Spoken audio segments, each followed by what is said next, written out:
믿음만을 가지고서 늘 걸으며 이 귀에 아무 소리 아니 들려도 하나님의 약속 위에 서리라.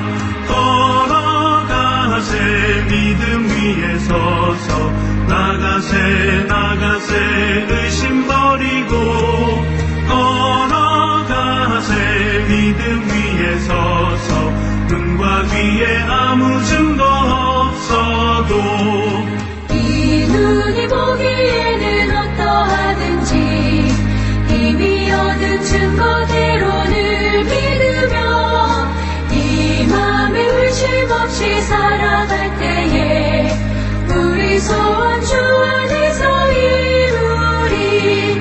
걸어가세 믿음 위에 서서 나가세 의심 버리고 걸어가세 믿음 위에 서서 눈과 귀에 아무 증거 없어도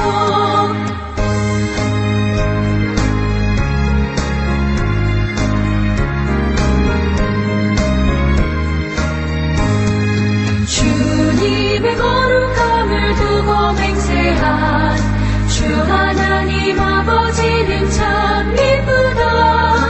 그 귀한 모든 약속 믿는 자에게 능치 못할 무슨 일이 있을까. 걸어가세 믿음 위에 서서 나가세 의심 버리고 걸어가세 믿음 위에 서서 눈과 귀에 아무 증거 없어도. 이사야 34장 1절에서 17절 말씀입니다. 열국이여 너희는 나와 들을지어다. 민족들이여 귀를 기울일지어다. 땅과 땅에 충만한 것 세계와 세계에서 나는 모든 것이여 들을지어다. 대저 여호와께서 열방을 향하여 진노하시며 그들의 망군을 향하여 분내사 그들을 진멸하시며 살육당하게 하셨은즉 그 살육당한 자는 내려짐 받으며 그 사체의 악취가 솟아오르고 그 피에 산들이 녹을 것이며 하늘의 만상이 사라지고 하늘들이 두루마리같이 말리되 그 만상의 쇠잔함이 포도나무 잎이 마름 같고 무화과 나무 잎이 마름 같으리라. 여호와의 칼이 하늘에서 족하게 마셨은즉 보라 이것이 에돔 위에서 내리며 진멸하시기로 한 백성 위에 내려 그를 심판할 것이라.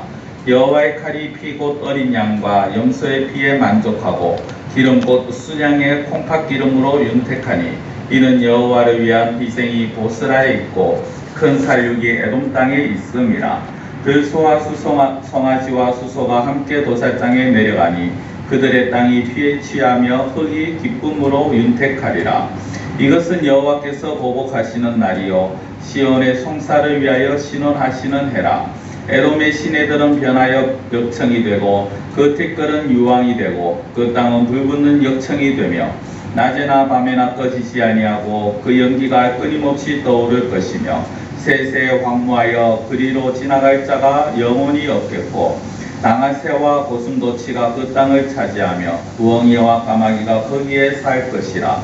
여호와께서 그 위에 혼란의 줄과 공허의 추를 들이우실 것인즉 그들이 국가를 이으려 하여 귀인들을 부르되 아무도 없겠고 그 모든 망백도 없게 될 것이요 그 궁궐에는 가시나무가 나며 그 견고한 성에는 엉겅퀴와 새품이 자라서 승냥이의 굴과 타조의 처소가 될 것이니 들짐승이 이리와 만나며 수염소가 동류를 부르며 올빼미가 거기에 살면서 쉬는 처소로 삼으며 부엉이가 거기에 깃들이고 알을 낳아가서 그 그늘에 모으며 솔개들도 각각 제 짝과 함께 거기에 모이리라. 너희는 여호와의 책에서 찾아 읽어보라. 이것들 가운데서 빠진 것이 하나도 없고 제 짝이 없는 것이 없으리니 이는 여호와의 입이 이를 명령하셨고 그의 영이 이것들을 모으셨음이라. 여호와께서 그것들을 위하여 제비를 뽑으시며 그의 손으로 줄을 띄어 그 땅을 그것들에게 나누어 주셨으니 그들이 영원히 차지하며 대대로 거기에 살리라. 아멘. 오늘 보신 34장의 말씀은 죄에 대해서 하나님께서 얼마나 죄를 싫어하시는가, 죄에 대한 철저한 하나님의 진노와 심판에 대해서 말씀을 하십니다. 특히 34장 1절에 보면 열국이여라고 나오고 민족들이여라고 나옵니다만은 이것은 그냥 온 세계를 전체적으로 통칭하는 것이고요. 뒤에 가면은 다시 한번 에돔이라는 것을 직접적으로 그렇게 표현을 하시는 모습을 보게 되어집니다. 오늘 우리는 이 말씀을 보면서 다시 한번 더 하나님께서 싫어하시는 죄에 대해서 나는 어떻게 생각하고 있었는지 또 내 자신을 돌아보는 시간이 되길 원합니다. 먼저 하나님 1절에서 보면은 땅과 땅에 충만한 것, 세계와 세계에서 나는 모든 것이라고 표현을 하십니다. 이 세상에 있는 모든 것이죠. 그 뒤에 보면은 하나님께서는 또한 하늘을 말씀을 하십니다. 하늘의 별들과 또 땅에 있는 모든 것들을 말씀을 하십니다.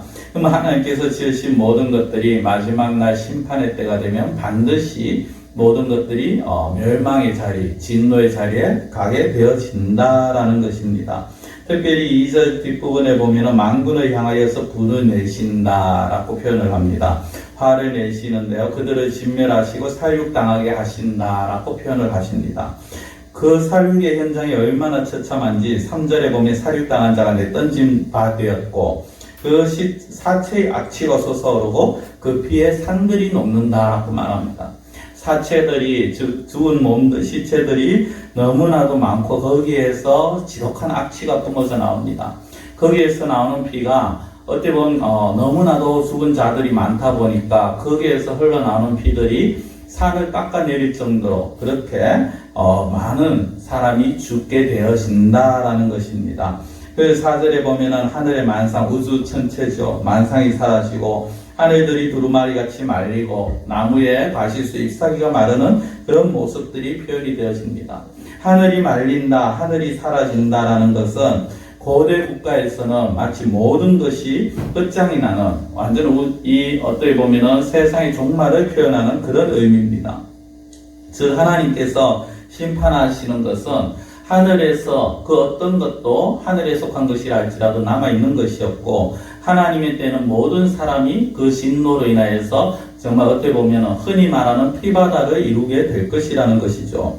이 어떤 심판은 땅에까지 계속해서 연결이 되었습니다. 5절에 보면 여호와의 칼이 하늘에서 족하게 마셨은즉 보라 이것이 에돔 위에 내리며 라고 합니다. 에돔이라는 말을 본격적으로 사용을 하죠. 그리고 하늘에서 족하게 마셨은즉이라는 것은 하늘에 있는 모든 것에 여호와의 칼이 그 모든 것을 망하게 하였고 진멸하였고 이제 땅에 그 칼을 휘두르게 되었다라는 것입니다.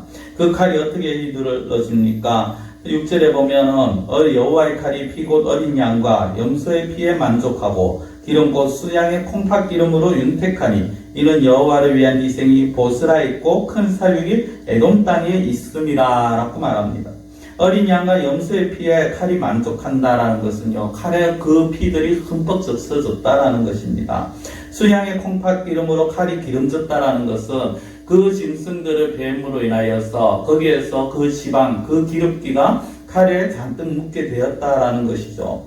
쉽게 말하면은 이 에돔의 수도인 보스라에 큰 어떤 사륙이 일어났다라는 것입니다.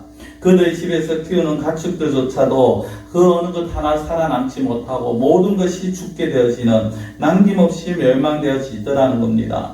7절에 보면 들소와 송아지와 수소가 함께 도살장에 내려가고 그들의 땅이 피해 취했다라고 합니다. 얼마나 피해를 많이 흘렸으면 땅이 피해 취했다라는 표현을 쓰겠습니까? 얼마나 그들의 기름이 많이 흘러내렸으면 흙이 기름으로 윤택하게 되었다라고 말을 할까요?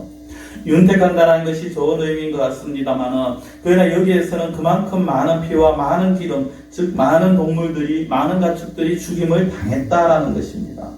근데 이것이 왜 일어납니까? 언제 이런 일들이 일어납니까? 8절에 보면 여호와께서 보복하시는 날이요 시온의 송사를 위하여 신원하시는 해다라고 합니다. 하나님께서 보복하십니다. 시온의 송사라는 것은 이스라엘 백성들의 억울함을 풀어주는 날이라는 것입니다. 이스라엘 백성들이 무엇이 억울함입니까? 실상 그들은 자신들의 죄악으로 인해서 하나님의 벌을 받는 것이었지만 그러나 그들을 괴롭히는 하나님의 택한 자들을 괴롭히는 그 이방인들에 대한 그 그 이스라엘 백성들의 탄원 소리라는 것입니다.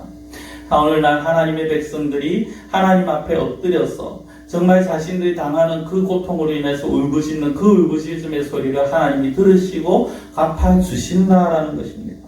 어떻게 갚아주십니까? 9절에 보면 에돔의 시내들이 변화의 역청이 되고 티끌이 유황이 되고 그 땅은 불붙는 역청이 된다라고 합니다.